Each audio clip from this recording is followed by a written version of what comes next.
아멘. 주님의 이름으로 축복합니다. 이제 봄꽃이 많이 피고 있네요. 참 아름다운 계절이라 생각되고 이 아름다운 계절을 만들어 주신 하나님께 감사드리고 이 계절을 또 빨리 지나가니까 마음껏 누릴 수 있게 되기를 바라겠습니다. 우리 어르신들도 봄꽃 구경 한번 하러 가야 되는데 지금 장소를 찾고 있어요. 좋은 데 있으면 제보하시기 바랍니다. 따라서 한번 해보겠습니다. 여호와의 영광이 성막에 충만하매. 출애굽기 40장으로 마치는데 마지막에 나와 있는 말씀이고요. 하나님의 영광이 충만한 이 사건은 너무나 놀라운 일이고 저희가 이제 성막을 마치는 가운데 있었던 일이기 때문에 하나님의 영광이 성막에 가득했다는 것이 무슨 뜻인지를 오늘 말씀을 통해 들으려고 해요. 출애굽기는 이스라엘 백성들이 애굽에서 출발하여 시내산에 머물게 되고 시내산에 머무는 동안 하나님이 그들에게 광야는 행진하는 건데 행진을 멈추고 시내산에서 하나님의 계명을 주세요. 그리고 앞으로 백성이 살아가야 될 계명과 더불어서 그 백성들이 하나님을 만날 수 있는 장소인 성막을 어떻게 만들어야 되는지 말씀해 주시고 성막 안에 어떤 기구들이 필요한지를 말씀해 주시면서 이 모든 기구들은 하나님을 예배하기 위해 필요한 것이고 그리고 이 기구들이 가지고 있는 뜻이 있는데 그게 예수님의 생애와 깊은 연결이 되어 있어요. 그리고는 제사장을 성막에서 섬길 제사장의 옷을 준비해서 입게 하고 이런 모든 과정을 이제 마친 다음에 성막을 딱 세웠을 때 하나님의 영광이 임했다는 말씀인데 순서대로 말씀을 드리도록 그렇게 하겠습니다. 이 기독교의 출발은 사람에게서 시작된 게 아니고요. 하나님에게서 시작이 된 거예요. 태초에 하나님이 천지를 창조하시니라 이 말씀은 하나님이 세상을 시작하셨다는 것이고 아담을 만드셨다는 것은 하나님이 사람을 만들기를 시작하셨다는 것이고 그에게 하와를 주어서 하와를 통해 가족을 시작하신 분이 바로 하나님이세요. 성도가 가정을 이루고 있다는 것은 하나님이 이루신 것을 시작했다는 뜻이 되고 또 이 성막은 사람이 만들어낸 어떤 기술이 아니라 하나님께서 만드시도록 얘기하신 것이고 하나님의 뜻을 따라 만든 것이기 때문에 성막은 성전이 되고 성전은 오늘날 예배당이 돼서 이 자체가 바로 하나님의 계획하신 것이라는 거예요. 이렇게 볼 때 하나님의 전에 사는 모든 것들의 출발은 사람에게서 시작되지 않고 하나님으로부터 시작되었다는 것을 기억하시기를 바랍니다. 자, 이렇게 시내산에서 머물면서 하나님께서 계명을 주시고 그리고 성막을 어떻게 만들어야 되는지 성막 안의 기구들을 어떻게 만들어야 되는지 성막에서 봉사할 지사장들의 옷은 어떻게 만들어야 되는지를 말씀해 주신 거예요. 먼저 드릴 말씀은 광야는 행진하는 것이고 가나안 땅으로 향해서 가는 거잖아요. 애굽을 나온 목적은 애굽에서 나온 것으로 끝나지 않고 가나안이라고 하는 그 목적지를 향해 가기 위해서 광야를 통과하는 거예요. 광야를 통과하면 계속해서 행진해서 가야 되고 목적지를 향해서 가야 되는데 시내산에 딱 백성들을 머물게 하세요. 행진을 안 하세요. 행진을 하지 않고 무엇을 하시는가? 앞으로 하나님의 백성들이 어떻게 살아야 되는지 말씀을 주시고 그리고 하나님을 만나야 될 장소를 허락하시면서 어떻게 하나님을 만나는지 규례를 주세요. 그리고 만날 때에 어떻게 누가 섬겨야 되는지 제사장을 통해서 하나님 만나는 방법을 잘 설명해 주신 다음에 그리고 성막을 만들고 첫 번째 집례가 있은 후 그리고 행진을 시작하게 하세요. 이 말씀에 우리가 의미가 있는 것은 애굽 땅을 나왔다 해서 가나안 땅으로 바로 가는 것보다도 하나님께서는 가는데도 목적이 있지만 왜 가야 되는지 왜 그리로 가야 되는지 가서 무엇을 해야 되는지 먼저 행진을 멈추고 말씀을 주시고 하나님을 예배할 수 있는 장소를 허락해 주신 거예요. 이 말씀이 우리에게 중요한 것은 행진하면서 말씀을 주신 거나 행진하면서 성막을 만들게 하지 않으시고 시내산에서 멈추게 하신 후에 그 밑에서 말씀과 더불어서 성막을 만드는 과정을 겪게 하시고 다 끝난 다음에 출발이 이루어진 거예요. 이 말씀이 우리에게 중요한가? 우리가 하나님 나라로 가는데 하나님께로 가는데 말씀 없이 갈 수 없고 하나님과 교제 없이 갈 수 없는 거예요. 오늘 우리가 하나님을 예배하는 데 있어서 하나님을 왜 예배해야 되는지 이유 없이 예배하면 헛된 예배가 되는 것입니다.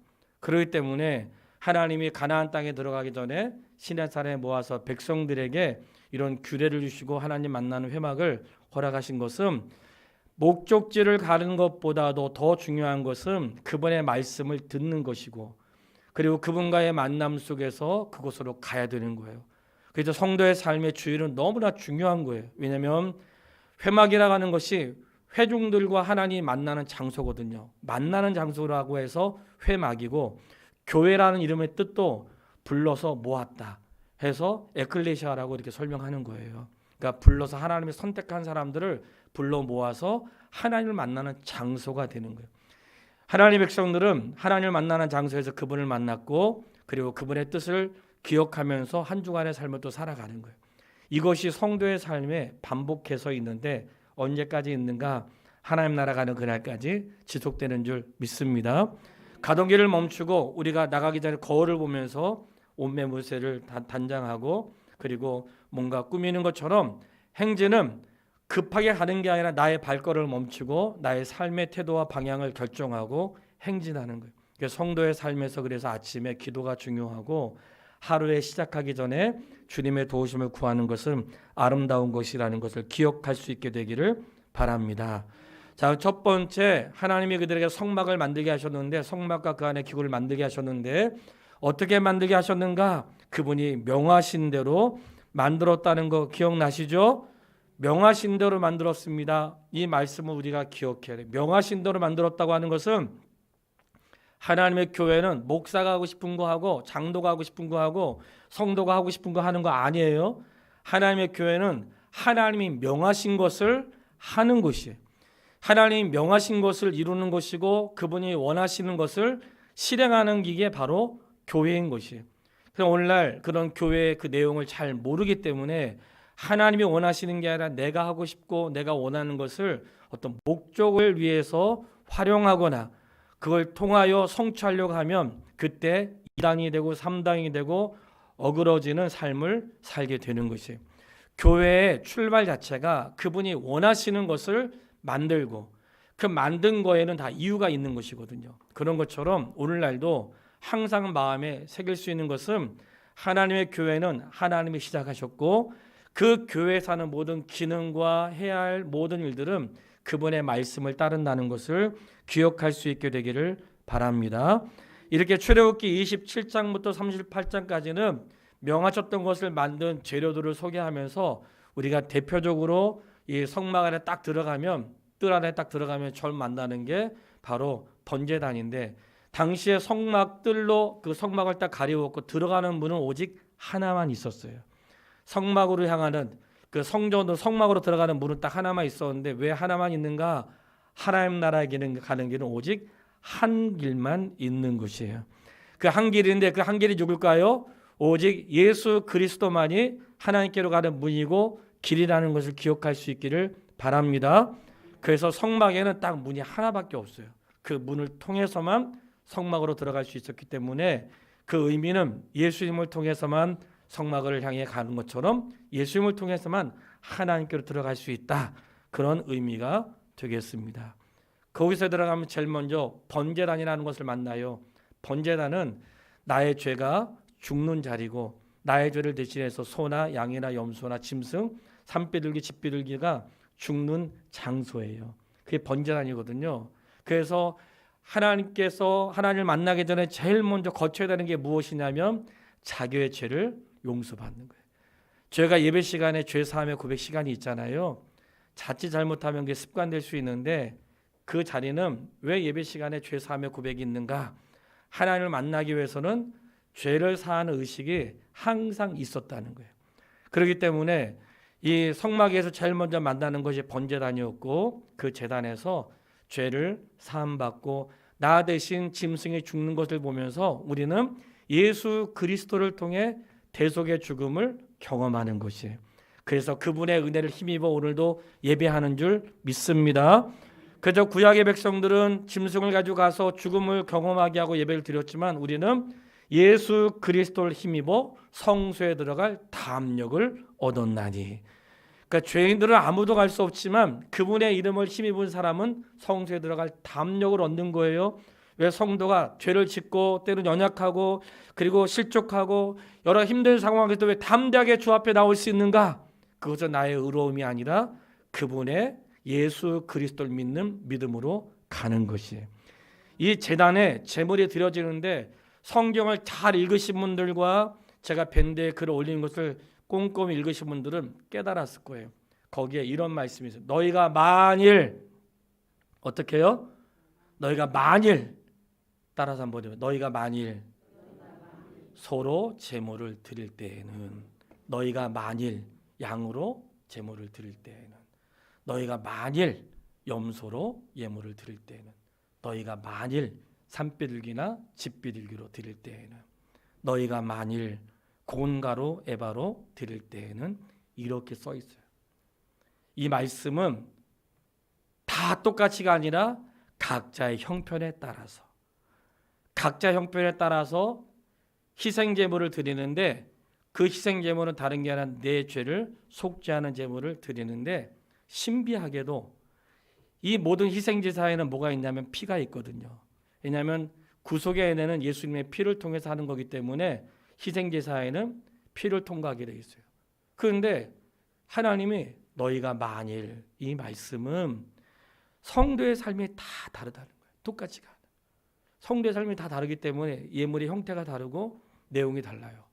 그런데 내용이 다른데 많이 드린 사람 부러워하면서 막 시기하거나 또는 많이 드린다고 조금 드린 사람 미워하거나 이런 거는 하나님 앞에 옳은 모습이 아닌 거예요.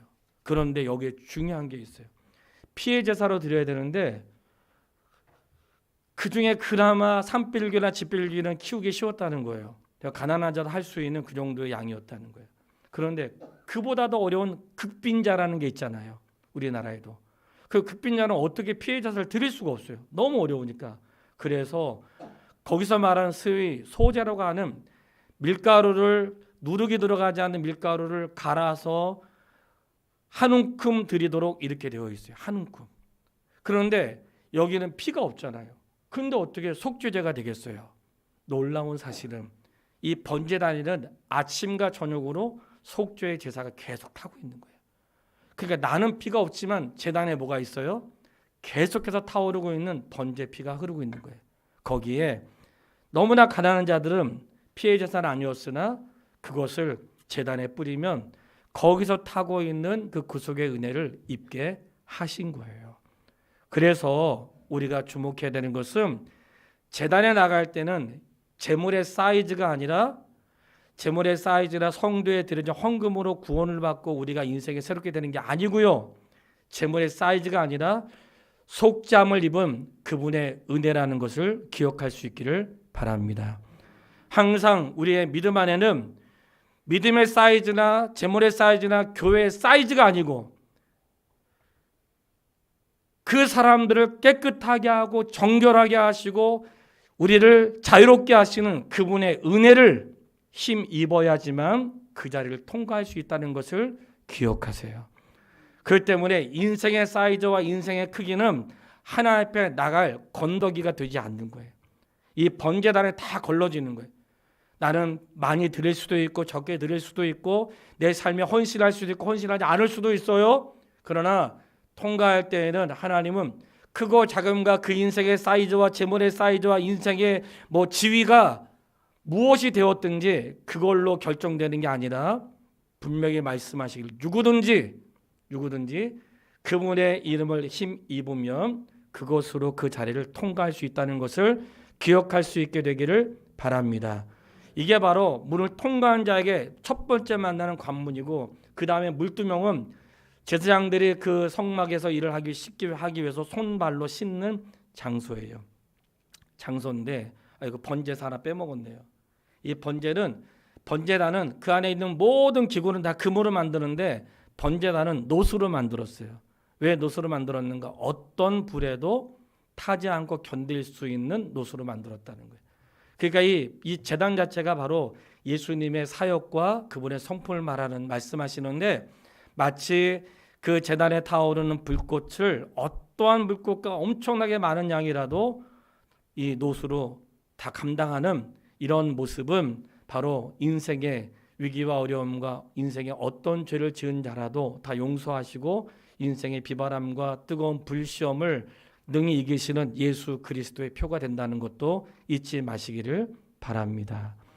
그래, 물두멍은 거기 섬기는 사람들이 씻는 곳인데 그 씻는 곳을 하나님의 전에서 봉사하기 전에 반드시 씻도록, 손발을 씻도록 그렇게 했어요. 물론 씻는다고 깨끗해지는 건 아니죠. 손발을 씻는 행위는 내가 정결한 모습으로 하나님께 나가야 된다, 그런 마음의 태도를 갖게 하는 것이고 실제로 마음의 정결함을 유지하는 것도 너무나 중요한 거예요. 그런데 이 손발을 씻는 물두멍은 무엇으로 만들었는가? 성막에서 수종드는 여인들의 거울로 만들었다는 거예요. 이 여인들의 거울 뭐예요? 예뻐지려고 또 내 몸을 살피려고 보는 거잖아요. 그런 거울로 만들었다는 의미는 자신의 몸을 살피는 것보다도 하나님의 전을 돌보는 일에 힘쓰라, 그런 의미로 물두멍으로 만들었다는 거예요. 그런 의미가 하나씩 다 있는데 이런 모든 성막에 필요한 것들을 누가 드렸는가? 백성들이 애굽으로 나왔던 재물을 가지고 그것으로 성막을 지었고 필요한 모든 것들을 지었습니다. 우리가 기억할 수 있는 것은 성막의 모든 제사에 드리는 방법이 있거든요. 드리는 방법이 있어요. 제가 그 전도사로 있을 때 어느 교회 전도사로 있을 때 한 이제 예배당을 옮기기 전에 사역지를 옮기기 위해서 한 달 정도 쉼이 있는 시간이 있었어요. 그때 이제 친구가 사역하는 곳이라든지 큰 교회, 작은 교회 몇 군데 이제 방문할 수 있는 기회가 됐는데 어느 교회 갔는데 헌금 시간에 제가 처음 목격을 했어요. 헌금을 다 이렇게 뒤에서 가지고 오잖아요. 그러면 목사님이 딱 받으셔. 그래가지고 딱 뒤를 도세요. 그래가지고 헌금을 다 이렇게 올리시더라고요. 그리고 기도하시고 딱 내리시더라고요. 저는 그게 되게 이상했어요. 예. 그렇게 받으시나? 되게 이상했어요. 그런데 이런 예식 자체가 오늘 보는 저희 구약의 레위기에 있어요. 레위기에 하나님께 제물을 드릴 때에 거제와 요제라는 방법이, 요제는 흔들어서 드리는 것이고 거제는 들어서 내리는 건데, 이것은 하나님께서 주신 것을 하나님께 드립니다, 그런 뜻으로 드리는 것이고, 이것을 다시 내리는 것은 하나님께서 주신 것을 우리가 하나님께 드렸는데 드린 것을 하나님이 다시 우리에게 주셨습니다. 그런 의미로 내렸다는 것이 레위기서에 나와 있어요. 물론 우리가 그렇게 드림으로 해가지고 받으시는 건 아니지만 우리가 모든 예식에는 내용이 중요하죠. 형식보다. 그러니까 우리가 드리는 것은 하나님께로 받은 것을 주께 드리는 것이구나. 그리 드렸으면 하나님 받으시고 그걸로 우리의 삶을 다시 한번 우리에게 주시면서 우리의 인생을 책임져 주시는 거구나. 이게 예식 가운데 있었다는 거예요. 그러니까 이런 예식들을 보면 우리는 형식이 아니라 뭐가 중요한 거예요? 나를 하나님께 드립니다. 그리고 하나님은 드린 우리의 인생을 책임져 주시고 의식주와 삶을 더불어 주시는 그분의 은혜가 바로 성막의 기구 안에 있었다는 것을 기억할 수 있게 되기를 바랍니다. 그리고 성막에서 일하는 제사장의 옷을 어떻게 하라고 친히 알려주셨는데 그 역시 39장 1절에 보면 39장 1절 그들이 여호와께서 모세에게 명하신 대로 청색, 자색, 홍색 실로 성소에 섬길 입을 정교한 옷을 만들고 또 아론을 위해 거룩한 옷을 만들었더라. 거룩한 옷을 만들었는데 어떻게 만들었어요? 여호와께서 모세에게 명령하신 대로 만들었다는 거예요.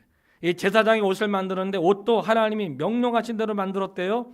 청색, 자색, 홍색 실 그리고 가늘게 끈 배실인데 그 흰색이거든요. 이 네 가지 색을 조합해서 만들었는데 신기하게도 이 네 가지 색은 성막을 덮는 휘장을 덮는 성막을 덮는 덮개가 네 가지 색으로 되어 있고 그 성막에 들어가는 휘장이 이 네 가지 색으로 되어 있고 그리고 제사장이 옷을 만들 때 네 가지의 방법을 통해서 했다는 거예요. 그러니까 성막과 휘장과 제사장의 옷은 다 동일한 의미가 있다는 것을 말씀드리는 거예요. 색 하나하나에도 의미가 있지만 바로 예수님의 신성과 예수님의 인성과 예수님의 죽으심과 예수님의 순결한 삶이 이 색깔로 비유되어 있다는 것도 말씀하고 있어요. 그러니까 성막은 사람이 들어갈 자리가 없는 거예요. 성막의 구조 자체가 바로 예수 그리스도의 성품과 그분의 사역을 말씀하고 있고 휘장과 그리고 예수님의 그 제사장의 옷 자체에 그분이 우리를 위한 사역 자체가 제사장의 옷 속에 있다는 거예요. 그러니 그 옷을 제사장이 입혀서 그 일을 행하게 하는데, 특별히 제사장이 입은 이 모든 것들은 그리스도의 그 은혜를 사역을 말씀하는 것인데, 대표적으로는 이 어깨에 띠가 있는데 어깨의 띠에는 양쪽 12지파에 6명씩 6지파씩의 이름이 새겨진 것을 도장을 새기듯이 보석에 새겨서 양쪽 어깨 6지파의 이름을 어깨에 새겼고요. 가슴에는 12지파를 상징하는 그 자녀들의 이름을 순서대로, 나의 순서대로 12지파를 새겨서 가슴에 두게 하였고, 이것을 끈으로 연결하여 옷과 떨어지지 않도록 했다는 거예요.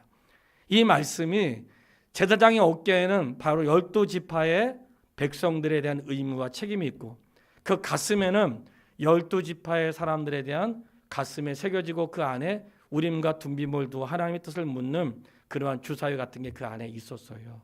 이것이 옷과 연결되어 있는 것을 흉패라고 하는데, 옷과 떨어지지 않게 한 것은 바로 12명의 아들 12지파 하나님의 백성들을 주께서 주의 가슴에 새기시고, 그들의 인생의 문제를 주님이 기억하시고, 그들은 주님과 떨어지지 않는 관계 속에 있다는 것을 옷으로 표현했다는 거예요. 참 놀랍지 않아요? 그리고 제사장들의 맨 밑에는 방울이 달려 있는데, 방울 가운데 하나는 석류로 달려 있는데, 석류는 석류과일 아시죠? 그 안에 알맹이가 엄청나게 많은 거. 석류는 풍요를 상징하는데 바로 그리스도인의 열매를 상징한다는 거예요. 이 제사장의 옷 자체에도 그렇게 다 의미가 있는 거예요. 그리고는 속옷이 입고 속에 고이라고 하여 우리가 속에 입는, 가장 속에 입는 옷을 표현하는데, 하나님 앞에 들어갈 때 그것까지도 주께서 명하신 대로 다 짜였다는 거예요. 왜 그렇게 했는가? 제사장의 신분 자체가 하나님의 전을 섬기는 것이기 때문에 그의 옷과 그 하나하나에는 의미가 있었다는 것을 말씀하시는 거예요. 그렇다면 오늘날 제사장이 누구예요? 아시는 분 대답해 보세요. 오늘날 제사장이 누구예요? 예, 성도가 제사장입니다. 목사가 제사장이 아니고 성도가 제사장이에요. 이 말씀은 무엇인가? 시대는 달라졌지만 당시에 제사장의 옷 속에는 그런 의미가 있단 말이죠. 우리가 제사장의 옷을 입고 있지는 않지만 마치 우리가 제사장의 옷을 입은 사람처럼 살아야 된다는 것을 기억할 수 있게 되기를 바랍니다. 그 옷을 입어야 되는 이유는 장차 오실 그리스도 예수님에 대한 예고였고, 우리의 허물로는 그분 앞에 나갈 수 없으니 사람이 그분의 모습을, 부끄러움을 가리고 그리스도의 사역을 대신하여 직무를 하기 위해서 손도 씻어야 되고 의식을 행하는 복잡한 절차가 있었으나, 그게 바로 장차 우리를 위해서 행하실 그리스도의 모습이었다는 거예요. 그러니 오늘날 우리는 만인 제사장으로 모든 성도가 제사장이 되었다는 것은 각자 예수님을 통해서 하나님 앞에 나갈 수 있는 길이 열렸다는 것을 기억할 수 있게 되기를 바랍니다. 각자 나가는 거예요. 각자. 근데 그냥 나갈 수 없는 거예요. 어떻게 나가야 돼요?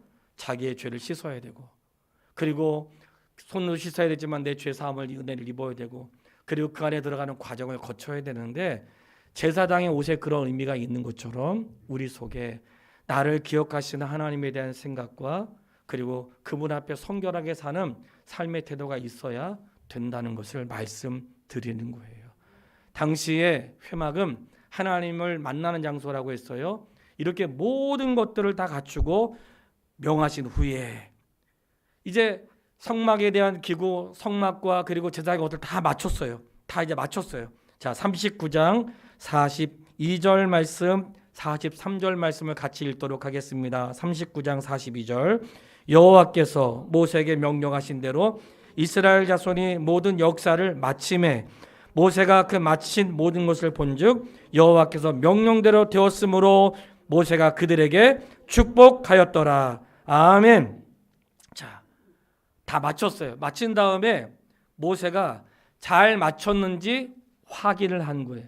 하나님이 말씀하신 대로 부살렐과 오홀리압과 그 만드는 사람들이 만들었는지 확인을 한 거예요. 하나님 뜻대로 되었나? 하나님 뜻대로 되었나? 성막은 그 길이와 넓이와 높이가 하나님 뜻대로 되었는가? 하고 일일이 다 모세가 확인한 뒤에 이것이 말씀대로 되었다는 것을 확인하고 그들에게 축복하였다는 거예요. 그러니 마치 이 말씀이 창세기에 보면 하나님이 세상을 창조하시고 말씀하시니 그대로 되었더라. 하나님 보시기에 좋았더라. 이 말씀 기억나시죠? 그런 것처럼 성막에 있는 모든 기구들을 하나님께서 말씀하시고 모세를 통해 확인하시고 그대로 된 것을 보고 그들에게 축복했다는 거예요. 마치 창세기의 모습을 보는 듯하지만 바로 이러한 모습을 우리가 확인하는 것은 하나님은 말씀하신 대로 되기를 원하신다는 거예요. 말씀하신 대로. 그러니까 성도의 삶을 향해 기대할 때에도 무엇을 기대하겠어요? 하나님이 우리 인생을 향하여 말씀하신 대로 되기를 원하시는 거예요. 말씀하신 대로 되지를 못했을 때 그 삶을 통해서 그렇게 점점 되어지는 삶의 일들을 이루어 가시는 거예요. 이 모든 걸 마치고 확인한 후에 이제 성막을 봉헌하는 그 예식을 40장에 하는 거예요. 이 모든 걸 마쳤는데 오늘 찬양이 생각난 거예요. 주가 맡긴 모든 역사 힘을 다해 마치고 밝고 밝은 그 아침을 맞을 때 요단강을 건너가서 주의 손을 붙잡고 기쁨으로 주의 얼굴 배우니. 주가 맡긴 역사 어떻게 마쳐요? 힘을 다해 마치고. 오늘 하나님의 역사는 힘을 다해야 하는 것입니다. 오늘 성막과 이 모든 일들을 규정대로 하는데 힘을 다해야 한 것이. 힘을 다했고 힘을 다해서 마쳤던 그것을 보고 확인하게 하셨고 그 회막을 하나님께 봉헌으로 드리는 거예요. 그러면서 삶의 중심이 앞으로 이스라엘 백성의 중심이 회막이라는 것을 선포하는 시간들을 갖는데 주가 맡긴 모든 역사는 힘을 다해 마치는 것입니다. 그렇다면 오늘 하나님께서 각자에게 주신 삶의 이야기들, 삶의 스토리가 있죠. 각자에게 주신 삶의 비전, 1달란트, 2달란트, 5달란트, 10달란트 각자에게 주신 삶의 분량이 있어요. 말씀드렸습니다. 인생은 사이즈가 아니라고 했어요. 사이즈가 아니라 인생의 사이즈로 받으시는 게 아니라 우리의 인생에는 바로 예수 그리스도의 공로를 통하여 받으신다고 했어요. 그러니까 사이즈는 각자에게 주어진 삶의 분량, 크니까 많이 받으시고 작으니까 좁게 받으시는 게 아니라 이 사이즈는 각자에게 주신 삶의 울타리가 다른 것이고 아무리 사이즈와 그 크기가 다를지라도 주께서 받으시는 것은 사이즈가 아니라 예수 그리스도의 구속의 은혜, 그걸 통과함으로 누린다는 것을 기억할 수 있게 되기를 바랍니다. 그렇다면 하나님의 모든 역사를 마치고 기쁨으로 그의 얼굴을 뵙는 시간이 있었던 것처럼 성도에게 주어진 삶을 힘을 다해 살아가십시오. 우리 어르신들 연약하다고 아프다고 그리고 안 된다고 또 뜻대로 안 된다고 속상해하지 말고 힘을 다해서 끝까지 걸으시고 힘을 내시고 예배하시고 불평으로 세월을 낭비하지 마시고 주어진 시간들을 힘을 다해 이루어갈 수 있게 되기를 주님의 이름으로 축원합니다. 그러면서 모든 것들을 다 마치면서 성막을 마치고 이제 마쳤다고 하나님께 예배를 드리는 거예요. 그때에 오늘 본문의 말씀이 등장하는 거예요. 다 마쳤어. 그리고 하나님 앞에 회막을 다 마치고 각자의 원한 대로 딱 정리해 놓았습니다. 40장 34절 말씀을 읽겠습니다. 40장 34절. 구름이 회막에 덮이고 여호와 영광이 성막에 충만하매. 모든 것을 마쳤을 때 다 마치고 회막을 딱 세웠어요. 세웠는데 딱 세우고 나니까 구름이 회막을 덮이고, 이 구름은 하나님의 임재의 상징이잖아요. 모든 걸 다 마치니까 구름이 성막에 다 임재하시면서 여호와의 영광이 성막에 충만했대. 이것을 하나님이 기쁘게 받으셨다는 것을 하나님이 표현해 주신 거예요. 내가 너를 계속 인도하신다는 표현이고 하나님의 영광이 충만하도록 회막에 덮임이 있었어요. 자, 언제 하나님의 영광이 회막에 가득했는가? 하나님이 말씀하신 대로 다 마쳤을 때, 하나님 말씀하신 대로 마쳤을 때 하나님의 영광이 회막에 충만했다는 거예요. 성도님, 오늘 우리 하나님의 영광을 기대하고 하나님의 놀라운 일을 보기 원하지만 그 앞에 선행되어야 될 하나님의 뜻대로 사는 일에는 미흡하고 연약하다는 거예요. 언제 하나님의 영광이 성막에 가득했는가? 아버지의 말씀하신 대로 규정대로 행하고 회막을 맞췄을 때 하나님의 영광이 성막에 가득했다는 거예요. 하나님이 지금도 그렇게 하기를 원하시고, 하나님의 교회에 오늘 예배당에 무엇이 가득해야 되겠습니까?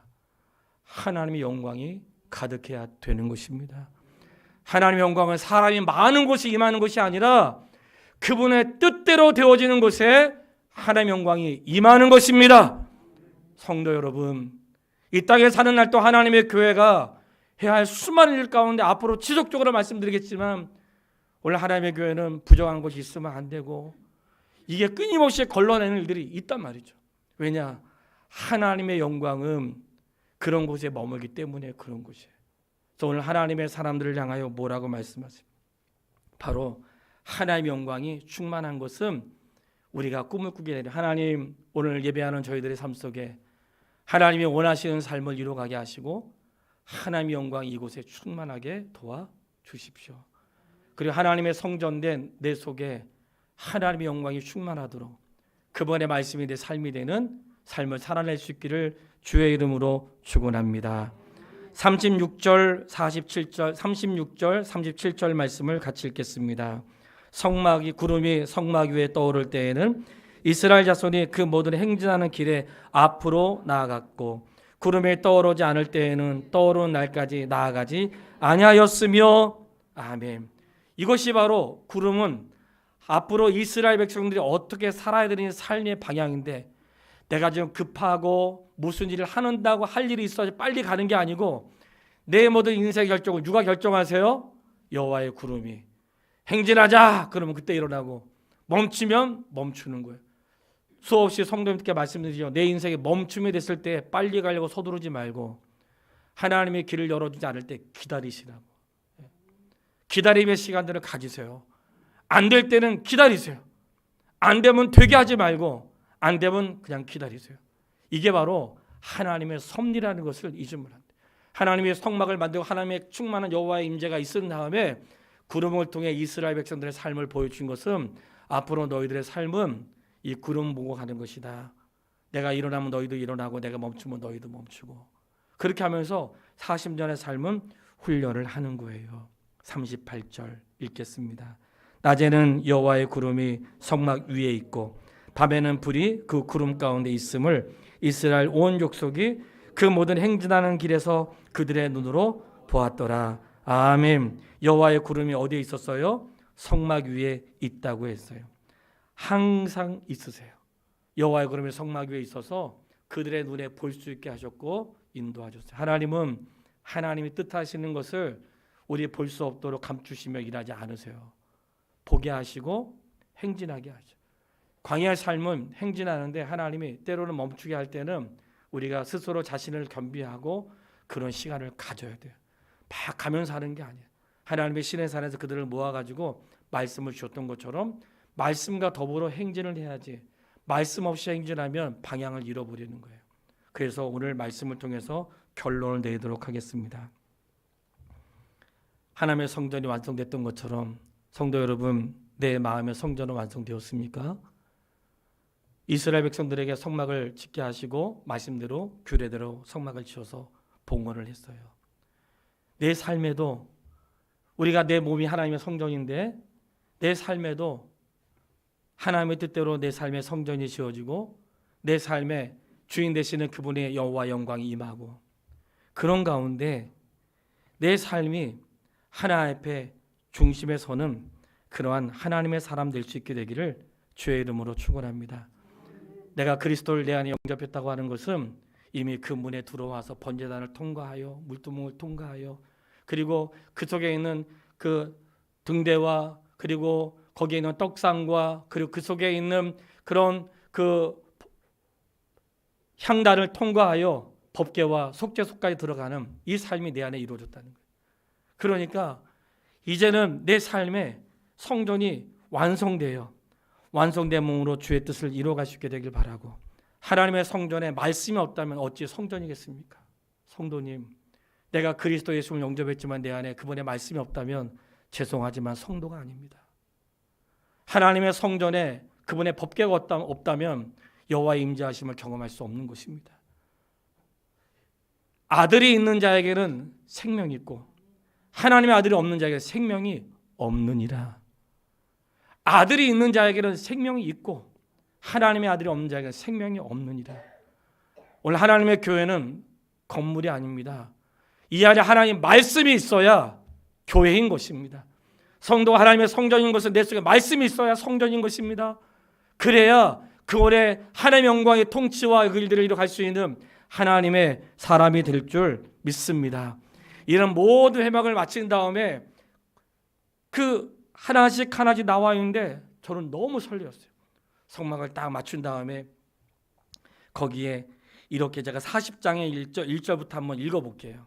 40장 1절부터 읽는데 여호와께서 모세에게 말씀하여 이르시되 너는 첫째 달 초하루에 성막 곧 회막을 세우고 증거궤를 들여다 놓고 휘장으로 궤를 가리고 상을 들여놓고 물품을 진설하고 등잔대를 들여 불을 켜고 향단에 증거궤를 두고 그리고 휘장을 달고 이렇게 하나씩 시작하는 거예요. 막 설레이는 거예요. 하나님의 말씀대로 자 여기에 증거궤를 들여놓고 휘장을 가리고 상을 들여놓고 불을 켜고 이제 하나님께서 만드신 거에 첫 번째 걸음을 시작하는 거예요. 그리고 거기에서 하나님께서 입혀주신 옷을 가지고 첫 집례를 시작할 때 아론과 그의 아들들이 얼마나 설레었을까 그런 생각이 되는 거예요. 성도님 참 우리가 살면서 첫사랑 잊어버리기 쉽잖아요. 그 첫사랑의 설레임, 내가 그분을 만났을 때 기쁨, 감격, 그 무엇과도 바꿀 수 없는 하나님의 은혜, 이게 첫 번째 걸음이거든요. 목사로 첫날 안수받던 그날을 저도 잊을 수가 없고 그날 안수받으면 참 많이 울었거든요. 나 같은 죄인이 주회를 할 수 있다는 엄청난 그런 감격이 있었어요. 그런데 이미도 제가 금요일 날인가 수요일 날 참여하신 분들은 말씀드렸지만 저는 레위기서를 읽는데 정말 놀랐습니다. 제사장들이 이제 성전에서 새로운 일을 시작하는데 우리가 주를 위해 살면 주님이 감사해야 되는 거잖아요. 아닌가요? 우리가 주를 위해 살면 주님이 감사해야 되잖아요. 근데 제사장들을 지명하여 불렀는데 제사장이 첫 집례를 시작할 때 무엇을 하냐면 그들이 예물을 드려요. 사실 제가 충격받았어요. 저는 성경을 수없이 읽었는데 사실 이번에 읽다가 그 말씀을 목격한 거예요. 그래서 오늘 밴드에 글을 올렸죠.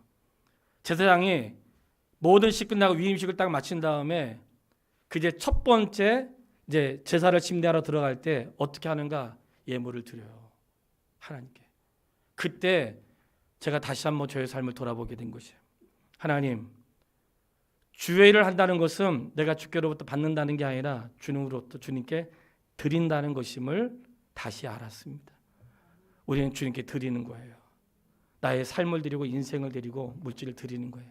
근데 주님은 받으시고 기뻐하시고 나의 의식주와 내 삶을 책임져 주세요. 그 사실을 너무나 감격스러운 거예요. 제가 잊어버리지 않으려고 성경책에 다 썼어요. 주의 일은 드리는 것이다. 써놓고 제가 다짐한 거예요. 그리고 후배에게 이 사실을 보냈어요. 내가 말씀 읽다 깨달았는데 주의 일은 하나님 내가 주일 가니까 나를 받아주세요가 아니고 그분이 나를 불러서 그 길 걷게 하셨으니까 나 같은 죄인이 주의 전에 일을 할 수 있다니 그분께 삶을 드리는 거예요. 오늘 성도의 삶도 다르지 않습니다. 하나님이 모든 것들을 우리에게 이루어 놔셨어요. 저는 우리 믿음의 가족들이 이러한 믿음과 신앙에 견고하게 설 수 있게 되기를 주님의 이름으로 축원합니다. 하나님의 영광이 머무는 곳은 바로 그곳에 말씀대로 되어진 그곳에 여호와의 영광이 있었고 그곳에 하나님의 기쁨과 내가 너와 함께하겠다고 한 약속이 있었던 거예요. 오늘 성막은 이 시대에 하나님을 만나는 장소였다면 오늘 우리가 이 땅의 예배당은 아버지를 만나는 장소고 이곳에 여호와의 영광이 가득할 수 있는 유일한 방법은 그분의 말씀에 순종할 때 순종이 제사보다 낫다고 했으니까 그때에 여호와의 영광이 가득한 것을 보게 되는 것입니다. 때로는 기도의 자리에 여러 상황에서 여러 인생의 위기 가운데 많이 모이지 못할 수도 있고 그리고 여러 가지 위기를 만날 수도 있어요. 그러나 하나님의 영광은 사람의 모임과 그 숫자에 영광이 가려우거나 영광이 떠나지 않습니다. 그분의 영광은 그분의 뜻대로 살아가는 그 자리에 여호와의 영광이 임하시고 하나님 보장하시고 책임져 주십니다. 성도의 삶도 그렇습니다. 우리가 이 땅에 사는 날 동안 그 일을 이루어갈 수 있게 되기를 주님의 이름으로 축원합니다. 우리 같이 기도하고 싶은데요. 아까 했던 240장 1절만 같이 찬양하고 기도하고 마치겠습니다. 1절만 같이 찬양하시죠. 1절.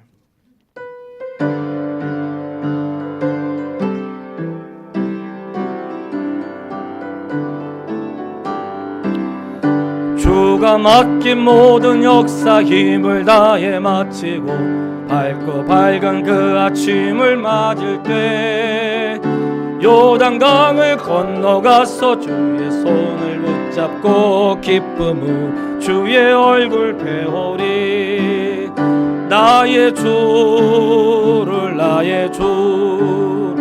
내가 그의 곁에 서서 배우며 나의 주를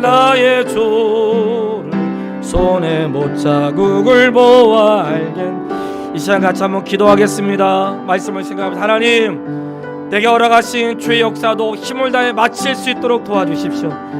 나의 삶에 허락하신 주님의 은혜들, 사명들 힘을 다해 마치게 도와주시고 그곳에 주를 뵐 때까지 힘을 다해 살아갈 수 있도록 하나님의 영광이 머무는 인생과 교회가 될 수 있도록 기도하겠습니다. 살아계신 아버지 하나님, 하나님의 은혜와 사랑을 참으로 감사합니다. 이스라엘 백성들에게 성막과 규례와 아버지 하나님 제사장과 이 모든 일들을 주시고 그대로 명하셨고 그대로 마치며 이루었습니다. 하나님 영광 임했던 것처럼 하나님, 우리가 구하는 것은 우리 성도 각자에게 주신 그 사명을 힘을 다해 마칠 수 있도록 인도하여 주시고 세계를 사는 날 동안 여호와의 영광이 우리 인생과 가정과 교회에 머무는 것을 보게 하여 주시옵소서. 말씀 없는 예배당, 말씀 없는 인생이 아니라 하나님 말씀과 함께하는 인생이 되어 여호와의 영광을 눈으로 목격하며 그것이 우리의 인생을 이끌어가는 삶에 동참할 수 있도록 인도하여 주시기를 원합니다. 살아계신 아버지 하나님, 여호와의 영광을 보기를 소원합니다. 바로 이 자리에, 이곳에, 성도의 심령에, 성도의 가정에 아버지 하나님의 영광으로 가득하도록 인도하여 주시옵소서. 예수님의 이름으로 기도했습니다. 아멘. 이제는 우리 주 예수 그리스도의 은혜와 하나님 아버지의 사랑과 성령의 교통하심이 지금부터 영원까지 함께 있을지어다.